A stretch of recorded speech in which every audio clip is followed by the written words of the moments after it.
हर हर महादेव। सभी प्यारे भक्तों, माताएं एवं भाई बंधुओं सभी को मेरे YouTube चैनल में स्वागत है।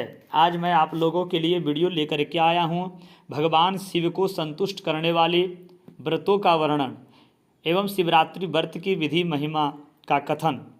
चलिए जानते हैं कि शिवरात्रि का व्रत कैसे करें और भगवान भोलेनाथ का अन्य व्रत के बारे में भी हम लोग जानते हैं।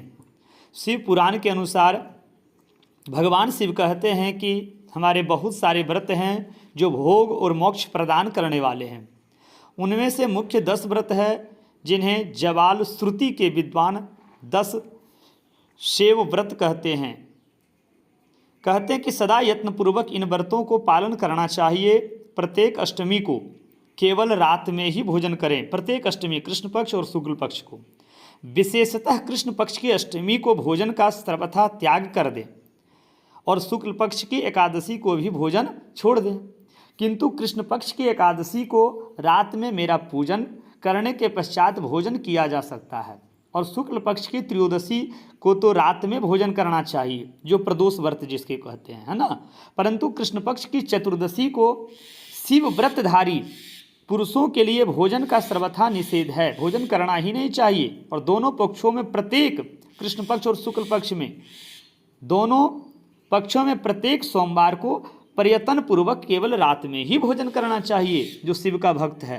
शिव के व्रत में तत्पर रहने वाले लोगों के लिए यह अनिवार्य नियम है कि सभी व्रतों में व्रत की पूर्ति के लिए अपनी शक्ति के अनुसार शिव भक्त ब्राह्मणों को भोजन अवश्य ही कराना चाहिए। भगवान शिव की पूजा, रुद्र मंत्रों का जाप, शिव मंदिर में उपवास तथा भोले बाबा के मंदिर शिवालय में जाकर के मोक्ष के लिए, सनातन मार्ग के लिए यही एक धर्म है। सोमवार की अष्टमी और कृष्ण पक्ष की चतुर्दशी, इन दोनों तिथियों को उपवास पूर्वक व्रत रखा जाए तो वह भगवान शिव को संतुष्ट करने वाला होता है। इसमें अन्यथा विचार करने की आवश्यकता है ही नहीं। और कहा जाता है कि सबसे उत्तम फल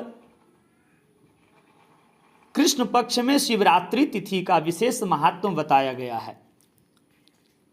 खास करके तो महाशिवरात्रि वर्ष में एक बार आता है, लेकिन हर महीने में शिवरात्रि व्रत आता है। विशेषकर श्रावण महीने की शिवरात्रि भोले बाबा के लिए अत्यधिक महत्व है पूजन करने के लिए सभी भक्तों के लिए। जिस दिन आधी रात के समय तक वह तिथि विद्यमान हो, चतुर्दशी, उसी दिन उसे व्रत के लिए ग्रहण करना चाहिए। और शिवरात्रि करोड़ों हत्याओं के पाप का नाश करने वाला है। शिव जी कहते हैं केशव, उस दिन सवेरे से लेकर जो कार्य करना आवश्यक है ना, उसे प्रसन्नता पूर्वक तुम्हें बता रहा हूं, तुम ध्यान देकर सुनो।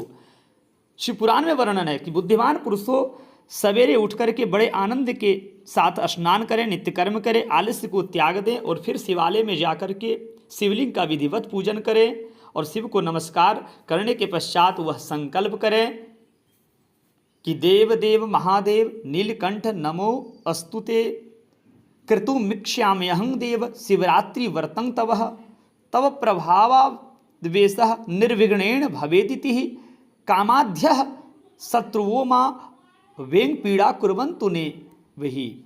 कहते हैं कि हे देव महादेव नीलकंठ, शिवरात्रि व्रत का अनुष्ठान करना चाहता हूँ। देवेश, आपके प्रभाव से यह व्रत मेरा पूर्ण हो, कोई बाधा नहीं आए। ऐसा संकल्प करके वह पूजन के लिए भोले बाबा के सामने बैठ जाए। नहीं तो शिवालय जा सके न तो घर में ही पार्थिव शिवलिंग को बना करके पूजन करने के लिए विधिवत सारी सामग्री को लेकर के आप बैठ जाएं और प्रार्थना करें कि नियमो यो महादेव कृतश्चैव तत्तुदागयः विस्त्रियते मया स्वामिन् व्रतं जात मुनुत्तमम् व्रतेनान देवेश यथाशक्ति कृतेन च संतुष्टो भव सवाद्यः कृपां कुरु ममोपरि।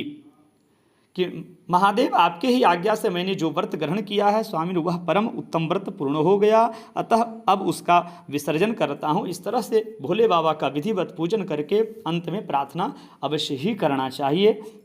कहा जाता है, शिव पुराण में वर्णन है कि गुरु से जो भी प्राप्त मंत्र हो, भगवान शिव की पूजा करने के पश्चात वह मंत्र का एक माला अवश्य ही जपे। श्री भवाय नमः इत्यादि नाम मंत्रों द्वारा शिव का पूजन करें हाथ जोड़ करके। पंचाक्षर मंत्र है नमः शिवाय, मंत्र के जप से भगवान शंकर को संतुष्ट करें और इस तरह से भगवान शिव को तिल जौ तथा कमल पुष्पों से शिव की अर्चन करें। तिल से अखंड चावल रहना चाहिए, जरा सा भी वो चावल टूटा हुआ नहीं रहना चाहिए, है ना। चावल अक्षत जो होता है और तिल जौ से और कमल के पुष्पों से शिव की अर्चना करें। और विशेषतः बेलपत्र तो अवश्य ही होना चाहिए, बेलपत्रों से परमेश्वर शिव का पूजन करना चाहिए। अगर रात्रि में पूजन कर रहे हैं तो कहा जाता है कि घर में अगर किसी का कुदृष्टि लगा है आपके घर पर तो बेजोड़ा नींबू के साथ, है ना, एक नींबू बिना जोड़ा का अर्घ दे करके खीर का नैवेद्य निवेदन करे भोले बाबा को। जनार्दन, इससे पहले की अपेक्षा मंत्रों की दुगनी आवृत्ति करनी चाहिए। फिर ब्राह्मणों को भोजन अवश्य ही कराना चाहिए और ब्राह्मणों को दान दक्षिणा देना चाहिए। किंतु जौ के स्थान में गेहूं का उपयोग करें। अगर जौ नहीं मिले घर पर तो गेहूं का उपयोग करें और आँख के फूल चढ़ाएं। इसके बाद नाना प्रकार के धूप एवं दीप दे करके पुए का नैवेद्य भी लगाएं। इसके साथ भांति भांति के शाक भी अर्पित करें। इस प्रकार पूजन करके कपूर से आरती करें। अनार के फल के साथ अर्घ दें। अगर लक्ष्मी की प्राप्ति करना हो घर में,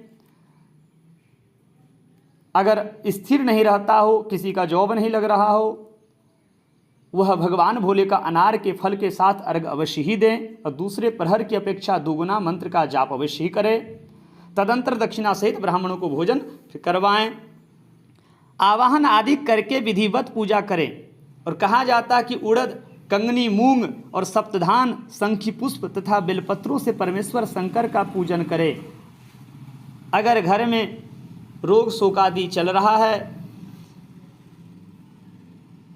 घर में नाना प्रकार का उपद्रव मचा हुआ है, तो उड़द, कंगनी, मूंग और सप्तधान और शंखी पुष्प और बेलपत्रों से परमेश्वर शंकर का पूजन करें।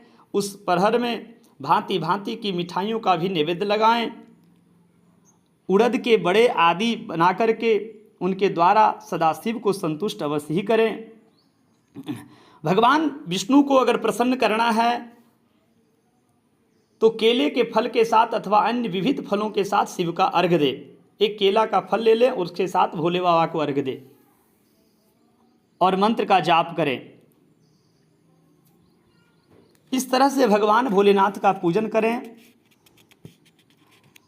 और भगवान से प्रार्थना करें, शिव जी से, कि हे शिव को मेरा जो भी पूजन है ये आपको मैं निवेदन कर रहा हूँ, अर्पित कर रहा हूँ, मुझे आशीर्वाद दें। आशीर्वाद ग्रहण करें। तदंतर शंभु का विसर्जन करें, जिससे इस प्रकार व्रत किया हो मैं दूर आपसे नहीं हूँ। इस व्रत के फल का वर्णन किया ही नहीं जा सकता है। भगवान भोले बाबा को भक्ति पूर्वक मनुष्य को शिवरात्रि व्रत करना चाहिए। तत्पश्चात इसका उद्यापन करके मनुष्य सांगोपांग फल लाभ करता है। इस व्रत का पालन करने में शिव निश्चित ही उपासक के समस्त दुखों का नाश कर देता हूँ और उसे भोग मोक्ष आदि संपूर्ण मनोवांछित फल प्रदान करते हैं भोले बाबा। इस तरह से भोले बाबा का पूजन करें। शिव पुराण में कहते हैं, सूत जी कथा कहते हैं ना, और कहते हैं कि महर्षियों में भगवान शिव का यह अत्यंत हितकारी है और अद्भुत वचन सुनकर श्री विष्णु अपने धाम को लौट जाते हैं इस विधि विधान को जान करके। इसके बाद उस उत्तम व्रत का अपना हित चाहने वाले लोगों में प्रचार करते हैं और इस तरह से केशव नंदन नारद जी को भी कह के सुनाते हैं कि भोग और मोक्ष की विधि को बताते हैं। शिवरात्रि के परम उत्तम व्रत को कहते हैं कि इस व्रत को जो करता है विधिवत उसे मोक्ष मिलता है।